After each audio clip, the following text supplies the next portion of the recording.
नमस्कार. सांस्कृतिक गोंय कार्यावळींत तुमचें स्वागत.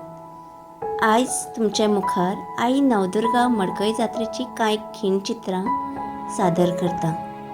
देवीची जात्रा 7 दीस चलता.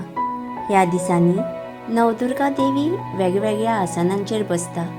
तशेंच देवीचो सांगोड, लालकी, पालखी उत्सव जाता आनी बाकीय कार्यक्रम ह्या दिसांनी जातात, जशें गायन, वादन, नाटकां. आई नवदुर्गेचो नमीचो उपवास हो गोंयभरानूच न्ही तर इतरूय राज्यांनी फामाद आसा. लोक व्हडा भावान तिचो उपवास धरता.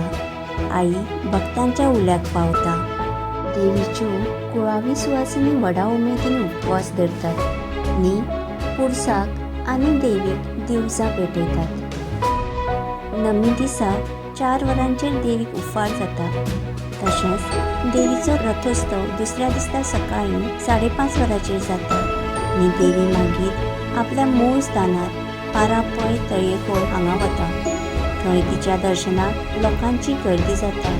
सुवासिनी ओटी भरतात. आई नवदुर्गा परत येतना तिचो रथ जड जाता. ती येवन शेटीक वचन दिल्ल्या प्रमाणे धुवेच्या रुपान दुतड्या हांगा शेटीगेर वता आनी शेट तिका वर्साचें भांगराचें एक पवन घालता.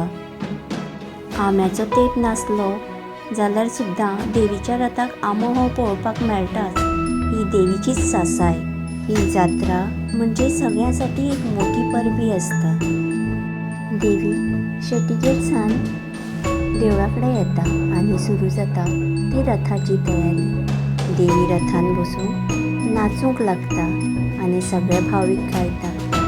आसत नाचत एके आई श्री नवदुर्गे अंबाबाई